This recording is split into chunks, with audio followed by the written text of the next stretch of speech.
Hello दोस्तों, तो कैसे हो आप लोग। आई होप कि आप बढ़िया होंगे।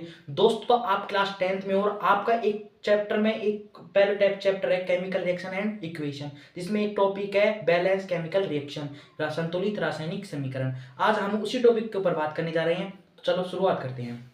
तो आपका टॉपिक है बैलेंस केमिकल रिएक्शन। ठीक है, बैलेंस केमिकल रिएक्शन क्या होती है? ये होती है द्रव्यमान संरक्षण, द्रव्यमान संरक्षण के नियम पर आधारित है।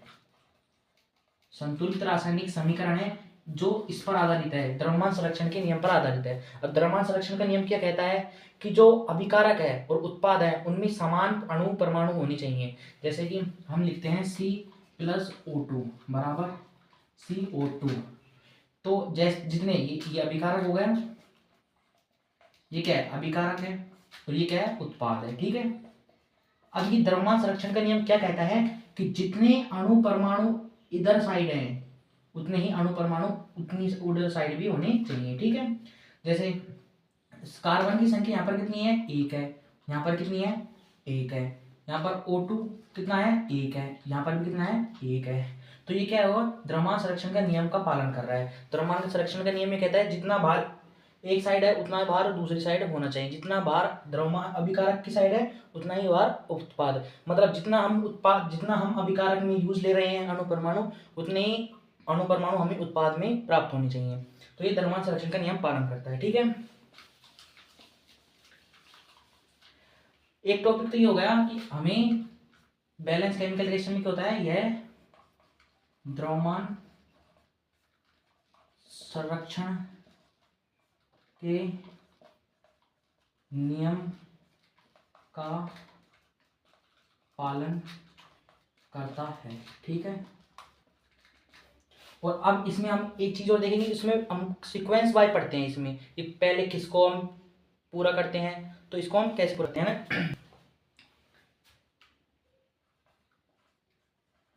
मेटल, फिर नॉन मेटल,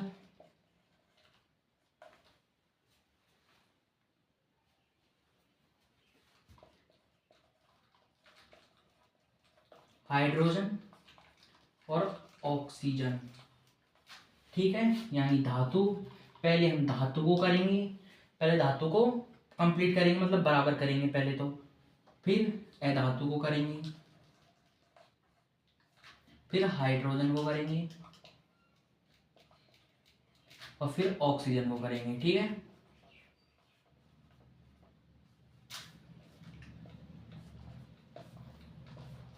सबसे मेन इंपॉर्टेंट तो ये है। ठीक है, कि हमको संतुलित समीकरण पहले करने से पहले हमें ये याद होना चाहिए कि हम पहले किसको संतुलित करेंगे। तो पहले हम किसको करेंगे? मेटल को करेंगे, फिर नॉन मेटल को, फिर हाइड्रोजन को, फिर ऑक्सीजन को।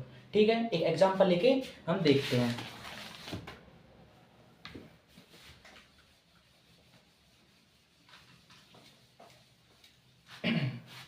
जैसे पहला एग्जांपल पहला, जैसे कि H2 प्लस O2 मिलकर क्या बनाते हैं? H2O। ठीक है, अब इसमें हाइड्रोजन कितने हैं? 2 हैं, ऑक्सीजन भी 2 हैं, लेकिन इधर की साइड हाइड्रोजन 2 हैं और ऑक्सीजन 1 है। मतलब हाइड्रोजन तो संतुलित है लेकिन ऑक्सीजन संतुलित नहीं है, क्योंकि इधर 2 ऑक्सीजन है और इधर 1 ऑक्सीजन है। तो हम ऑक्सीजन को संतुलित करेंगे। तो पहले हमारा वो क्या है? पहले हम मेटल को करेंगे, फिर नॉन मेटल को, फिर हाइड्रोजन को और फिर ऑक्सीजन को। ठीक है, ये लिखेंगे। अब मेटल क्या है? इसमें मेटल कुछ है ही नहीं, फिर नॉन मेटल भी कुछ नहीं है, फिर हम क्या करेंगे? हाइड्रोजन, और हाइड्रोजन तो पहले ही संतुलित है। फिर क्या करेंगे? ऑक्सीजन, और ऑक्सीजन यहाँ पर कितनी है? 2 है, तो यहाँ पर भी 2 करने के लिए आगे 2 से गुणा करना पड़ेगा। ठीक है, लेकिन अब यहाँ पर हाइड्रोजन कितने हो गए? 4 हो गए, और ऑक्सीजन 2 हो गई। लेकिन यहाँ पर हाइड्रोजन कितनी है? 2 है, और यहाँ पर भी 2 ऑक्सीजन है। तो यहाँ पर 4 है और यहाँ पर 2 है, तो इसको 4 करने के लिए क्या करना पड़ेगा? यहाँ पर भी 2 से गुणा करना पड़ेगा। तो ये समीकरण कैसे बन जाएगा? 2H2 plus O2 2H2O। ये आपका संतुलित रासायनिक समीकरण है, बैलेंस केमिकल रिएक्शन। ठीक है, ये आपकी संतुलित रासायनिक समीकरण हो गया। ठीक है, दूसरा एग्जांपल देखते हो।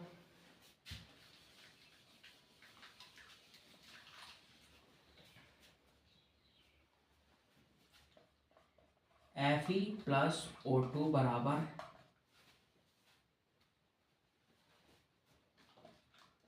Fe2O3। ठीक है। पहले क्या होता है हमारे सूत्र में, मेटल, मेटल किस में, आयरन मेटल है, लोहा आयरन मेटल धातु है। ठीक है। अब यहाँ पर आयरन कितने हैं, एक है, और यहाँ पर कितने हैं, दो है। ठीक है, मतलब यहाँ लिख लेते हैं आयरन, और यहाँ पर आयरन और ऑक्सीजन। ठीक है, एक समीकरण मतलब अभिकारक की साइड इतने हैं, फिर एक है Fe2 यहाँ लिखो बगल में। ठीक है, और O। अब यहाँ पर देखो आयरन कितनी है, एक है, और यहाँ पर आयरन कितनी है, दो है। तो यहाँ पर दो है, यहाँ पर एक है, तो यहाँ पर दो करने के लिए क्या करना पड़ेगा, यहाँ से दो से गुणा करना पड़ेगा। ठीक है, तो यहाँ पर क्या हो जाएगा, 2Fe हो जाएगा। अब देखो यहाँ पर ऑक्सीजन कितनी है, तीन है, और यहाँ पर कितनी है, दो है। अब क्या करेंगे, अब तीन से गुणा करेंगे तो छः हो जाएंगे यहाँ पर। ठीक है, तो आप ऐसे करो यहाँ पर तीन से गुणा करो। ठीक है, यहाँ पर तीन से गुणा करोगे ऑक्सीजन कितने हो जाएंगे, ऑक्सीजन क्या हो जाएंगे, यहाँ पर ऑक्सीजन हो जाएंगे 6 ऑक्सीजन हो जाएंगे, लेकिन यहाँ पर कितने हैं, तीन है। ठीक है, अब यहाँ पर तीन है और यहाँ पर 6। ठीक है, तो इसको क्या करना पड़ेगा, दो से गुणा करना पड़ेगा, जब ये भी 6 हो जाएंगे। अब यहाँ पर दो से गुणा कर दिया हमने, अब यहाँ पर दो से गुणा कर देंगे तो आयरन कितने हो गए, अब यहाँ पर दोबारा यहाँ पर आयरन हो गए 4, और यहाँ पर ऑक्सीजन कितने हो गए 6। अब ऑक्सीजन तो बैलेंस हो गई, लेकिन अब क्या हो गया, दोबारा आयरन नॉन बैलेंस हो गया। ठीक है, अब बैलेंस क्या करें, हमने दो से गुणा किया था इसको, तो अब क्या करेंगे, इसको 4 बनाने के लिए अब दो से नहीं, अब हम 4 से गुणा करेंगे। ठीक है, इसको तो यहाँ पर क्या हो जाएगा, 4 हो जाएगा। ठीक है, तो 4 Fe प्लस 3O2 और 2Fe2O3, तो ये होगी इसकी बैलेंस रिएक्शन। अब देखो हम कैसे सही चेक करेंगे कि ये सही है गलत है, तो दोनों साइड मिला लेंगे कि अणु परमाणु सेम है या नहीं है। जैसे कि आयरन यहाँ पर कितने हैं, 4 हैं, तो यहाँ पर भी 2 दूनी 4 गई, 4 आयरन हो गए। ठीक है, यहाँ पर ऑक्सीजन कितने हैं, 3 दूनी 6, और यहाँ पर भी क्या है, 3 दूनी 6, तो मतलब Fe बराबर यहाँ 4 है और वहाँ भी 4 है। यहाँ पर ऑक्सीजन कितने हैं, 6, यहाँ पर भी ऑक्सीजन कितने हैं, 6, तो क्या हो, बैलेंस रिएक्शन हो गई। जितना द्रव्यमान इधर है उतना ही द्रव्यमान इधर है, अर्थात ये द्रव्यमान संरक्षण के नियम का पालन कर रही है, तो ये संतुलित रासायनिक समीकरण होगा। ठीक है, समझ में आएगा। देखते हैं तीसरा एग्जांपल लेके देखते हैं।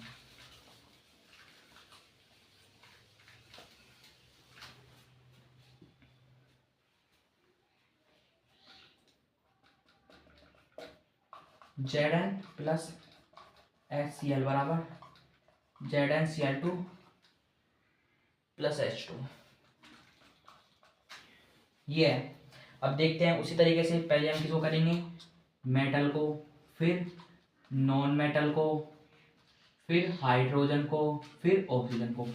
अब यहाँ पर देखो मेटल जिंक हो गई। ठीक है, यहाँ पर भी जिंक हो गई। जिंक कितने हैं, यहाँ पर एक है, यहाँ पर भी कितने हैं, एक है। ठीक है, फिर हम किसको करेंगे, जिंक सेम है, कोई दिक्कत नहीं है। फिर हम क्लोरीन, क्लोरीन हो गई एक, ये भी नॉन मेटल है। अब नॉन मेटल है तो इसको करेंगे, फिर क्लोरीन एक, यहाँ पर दो, तो इसको किससे करेंगे, दो से गुणा, क्योंकि यहाँ पर दो है, यहाँ पर एक है, तो यहाँ पर दो से गुणा होगा। ठीक है, तो ये क्या हो गया, Zn प्लस 2HCl बराबर तीर का निशान ZnCl2 प्लस H2।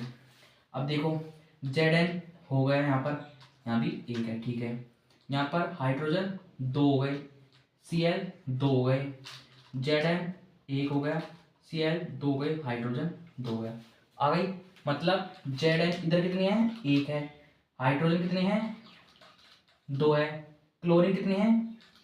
मतलब ये बात ध्यान रखो है ना कि जो ये पूरे इसके आगे जितने से भी गुणा है ना, तो वो हाइड्रोजन से भी गुणा होगा और क्लोरीन से भी गुणा होगा। मतलब जैसे कि अब एक बात समझाता हूँ तुम्हें, इधर साइड कोने में। ठीक है, यहाँ पर समझाता हूँ, जैसे कि ये है 2HCl, तो 2HCl ये हाइड्रोजन, दो हाइड्रोजन, इसका मतलब ये नहीं है कि दो हाइड्रोजन है, क्लोरीन अकेला है। इसका मतलब है कि दो ही हाइड्रोजन भी दो हैं और क्लोरीन भी दो हैं। ठीक है, और जैसे ऐसे दे दिया कि H2O, तो इसका मतलब है कि हाइड्रोजन, जैसे कि ये है। ठीक है, अब इसका मतलब है कि हाइड्रोजन 3 दूनी 6 गुण हो जाएगा, ये नीचे है ना वो भी गुण होता है सामने वाले से, ठीक है। तो हाइड्रोजन 6 हो गए और ऑक्सीजन कितने हो गए, ये 3 हो गए। यदि ऑक्सीजन के भी नीचे कुछ होता तो उससे भी ये मल्टीप्लाई हो जाता, ठीक है। कोई अब यहाँ पर क्लोरीन कितने हैं, यहाँ पर 2 से गुण हो जाएगा तो क्या हो जाएगा 2। अब इधर देख लेते हैं Zn कितने हैं 1, क्लोरीन कितने हैं 2 और हाइड्रोजन कितने हैं 2। तो ये सेम है, बराबर ही है, ठीक है। तो क्या हो गई, बैलेंस केमिकल रिएक्शन हो गई, ठीक है। आगे देखते हैं चौथा एग्जाम्पल।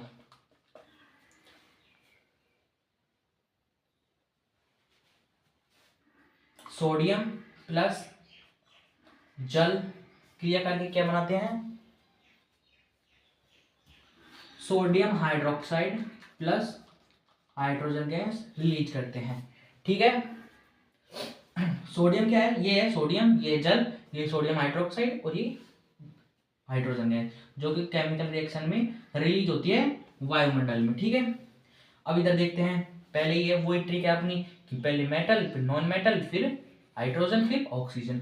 यहाँ पर सोडियम कितनी है 1 है, यहाँ पर भी कितनी है 1 है, आगे समझ में। तो ये बैलेंस है, सोडियम तो बैलेंस है। फिर हाइड्रोजन देखते हैं, यहाँ हाइड्रोजन कितनी है 2 है, यहाँ पर हाइड्रोजन कितनी हो गई 2, तो ये रही और 1 ये रहा, कितने हो गए 3 हाइड्रोजन है। यहाँ पर हाइड्रोजन कितने हैं 3 है और यहाँ पर सोडियम तो 1 है, हाइड्रोजन 2 है, ऑक्सीजन 1 है। यहाँ पर सोडियम 1 है, ऑक्सीजन 1 है और हाइड्रोजन 3 है। अब देखते हैं सोडियम 1 है, सोडियम 1 है, ठीक है। हाइड्रोजन 2 है और यहाँ पर हाइड्रोजन 3 है, तो ये इसमें गड़बड़ आ रही है, ठीक है। और ऑक्सीजन 1 है, ये सेम है, तो इसमें हाइड्रोजन में चेंज होगा। अब हाइड्रोजन में चेंज करने के लिए हम क्या करेंगे, जो सोडियम है ना उसको 2 से गुणा कर दो, ठीक है। तो कितने सोडियम हो गए यहाँ पर,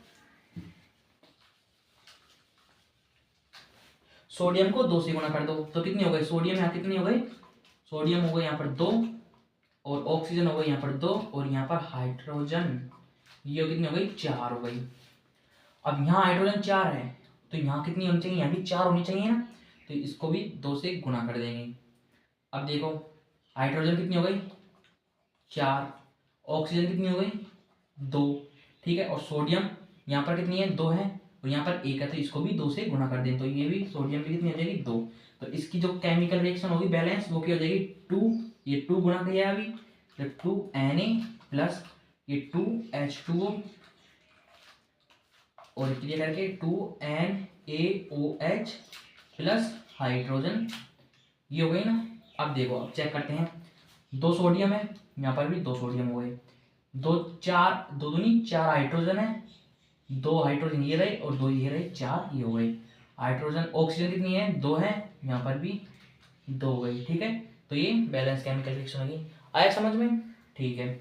5वां लेते हैं एक और,